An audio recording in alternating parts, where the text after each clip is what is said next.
Hi everybody, welcome back to Speaking of Cocktails, and Happy New Year to everybody. If you're new here, my name is David, and we're at my home bar today. Now I'd like to think with the holidays just passing that I'm pretty easy to buy for because all of my friends and family know they can just buy me booze. So one of the friends that got me a bottle this year is my buddy Erik. Now he's actually Latvian and was in Latvia not too long ago for a trip. He actually told me about some crazy liqueur they had there called Balsam. Now Erik actually found a bottle of Balsam here in the States. I don't know how he did it, but Merry Christmas to me. Now this stuff is usually drank neat as a shot, but this is Speaking of Cocktails. We're gonna make a cocktail with it. So I'm calling this cocktail Skinny Tree because apparently a lot of people in Latvia's last names are trees. And apparently they're known for their trees in Latvia. Who knew? I'm gonna start off with 2 dashes of Angostura bitters, 1/4 ounce of cinnamon syrup, 1/4 ounce of Cointreau. And while I wanted to make the Balsam the star of the show, after many iterations, believe it or not, 1/4 ounce of that. Now the Balsam is a bit herbal, so I originally thought gin for this cocktail. That one did kind of work, but the winner actually ended up being tequila. 1.5 ounces of that. Add ice and stir. And this is served on the rocks. And garnished with an orange peel.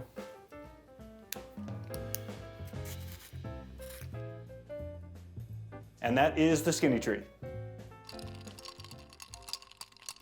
All right, everybody, so we're here with Erik and the Skinny Tree. Erik, thank you so much for the gift of the bottle of Balsam. It's so different. It's such a weird liqueur. I don't love it and I don't hate it. When you first brought it to me, I thought it was kind of like an Amaro. And then when I read the package, I thought it was like kind of an herbal liqueur. And then from what everybody told me it tasted like it was more syrupy and more like a cough syrup. And I believe all of those things to be true.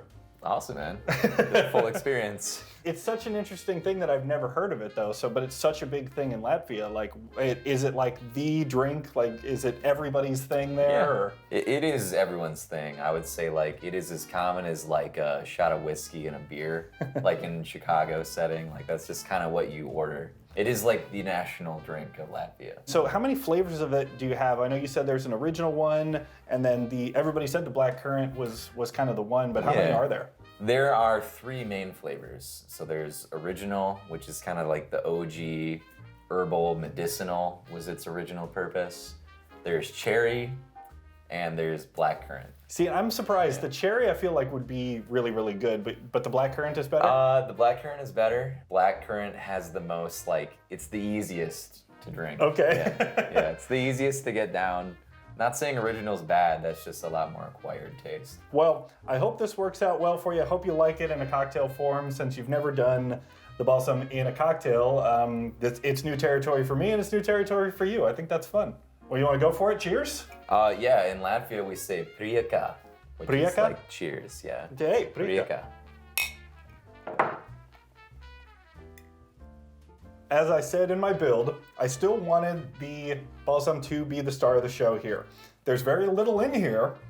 Do you think it still shines? Oh, there's some remnants of it, yeah. It's a lot smoother than like the regular Balsams. I don't know, man. I need a couple more sips, I think. Go for it. Let's get into it. Come on. The thing that I noticed tasting the Balsam when you had given it to me, it's very pungent. On the nose is kind of terrible. And then it's good, but it lingers and it gets kind of bitter even. So I wanted to still make that flavor there, but tame all of that terrible smell of it. And how did I do?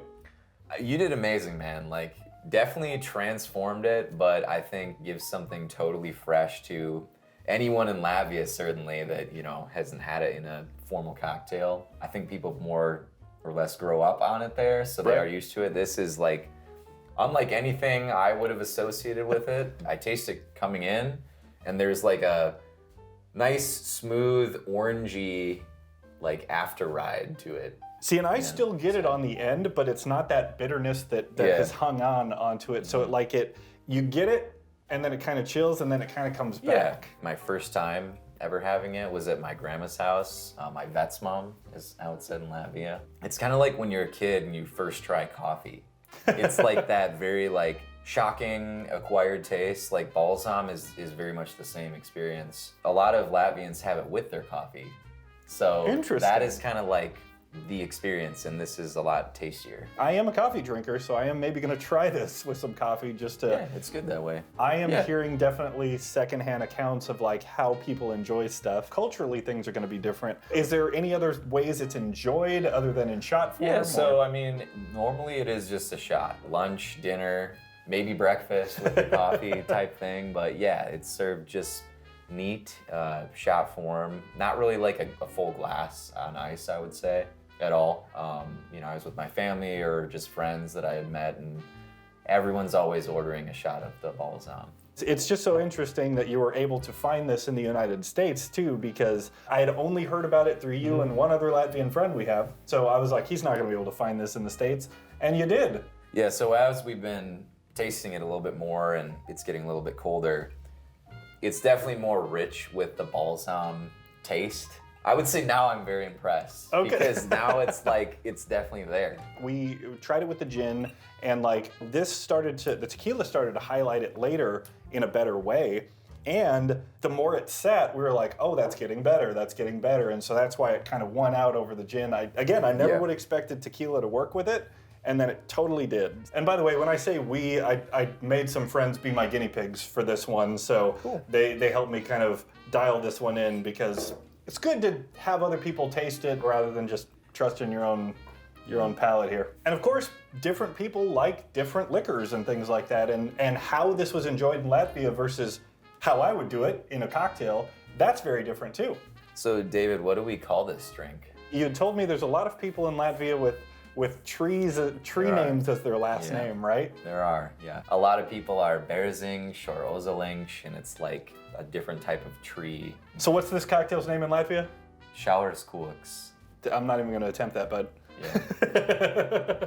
Šaurs is skinny tree. Erik, so since this is something I am so not familiar with, and honestly, I'd never even heard about it until you really told me about it. How did this stuff even start? What's the history of it? I'm not a history whiz, so I'll keep it kind of grand scope general, but early 1700s, it started in the Riga, Latvia area. And it definitely was for like medicinal purposes. Like there's many legends about royal status people like having healing moments from drinking this. You know, it kind of looks that way. It's like black, it's earthy. That's what it's meant for. Later 1700s came into like full production, advertised as like a drink. And I guess it took off there, but with that like medicinal beginning, you definitely get that. Like you take it and you're like, oh, the doctor prescribed me like some cough medicine here. You know, like that's how I describe it to someone. But paired with all these ingredients, it does come alive, and I think a new consumer of it would have a deeper appreciation. I definitely got that medicinal thing to it. Like I said, I didn't know what to think of this stuff when I first tasted it. The black currant played well on like the herbal stuff, which is why I said in the build too, if you want to try this with gin, it still kind of works. Tequila won.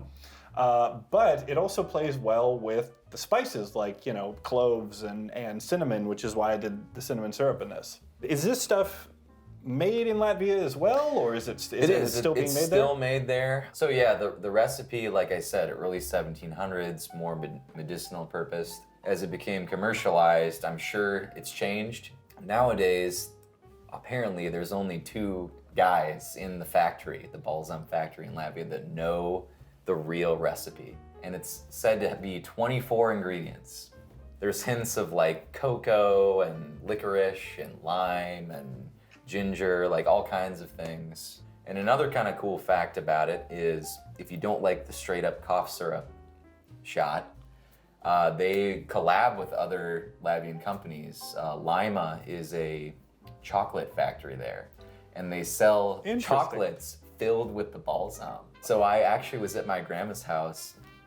You know, I probably wasn't even 21 yet, but like she's like, Erik's like, try this chocolate, and I'm like, oh, like sweet, you know. And I bit into it, and it's got this, you know, balsam goo in it, and it's fantastic.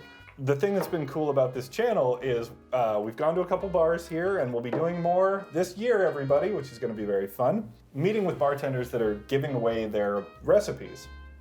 I think is really cool.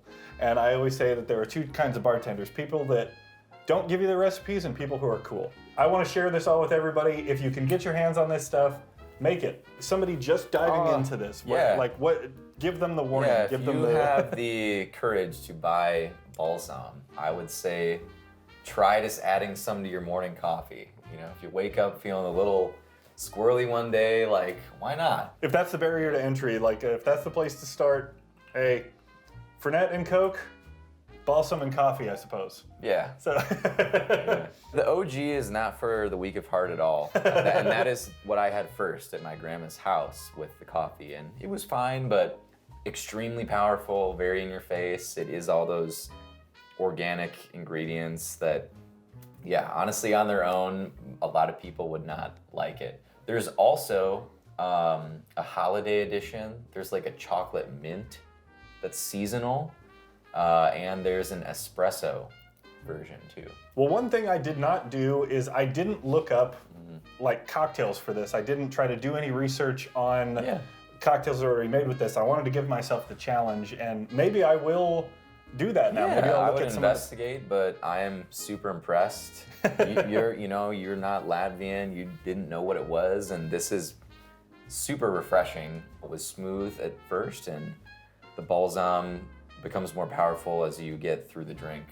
So yeah, like they do collaborate. It seems like chocolate and coffee are their selected agents along with the balsam. So I think it's cool you picked none of that, and it's still a really, awesome cocktail. Well, I think that's an interesting thing to explore too. I could totally see how working with the chocolate, and I'm actually very curious to try that holiday version of this, because that could be really interesting with the cinnamon. A lot of possibilities there. I feel like this stuff is really strange and different and could be a lot of fun in something completely out of left field, Well, thank you everybody for watching. Thank you so much, Erik, for being here, and Happy New Year, my guy. Of course. Lai Mugu Yaunua Gadu.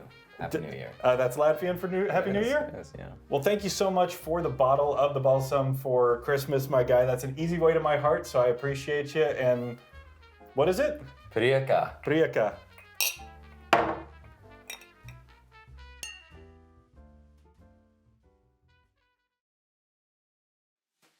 So I laughed because you made it sound like your friends don't give a shit except for Erik. Yeah, okay. In Balsam, they take shots of Latvia. I dig it, man. Dude, I feel like we got a cut or something. Like, dude, that is so vastly different, man. Should I be drinking more while we're talking? If we took a shot after this, maybe you would enjoy it more than if you did on its I can see it. That was a really good setup, by the way. You're Sorry. welcome. Yeah. It's like two dudes in Japan that know how to build that, right? Yeah. Should I explain that more? That the OG is honestly not good. Well, that was an olden day thing. Before it was commercialized, I believe it was prescribed by olden day doctor. For anything, if you had a cut or I don't know, a gunshot wound or whatever, yeah. Yeah. Dude, I feel like that was pretty good. I will say, man, this was dope. Yeah, did you like it? Yeah. It's not bad, right? Kind of can't believe how you made it taste that way. Well, thanks, man. I tried. It's just so different for me, man. I've never had it that way.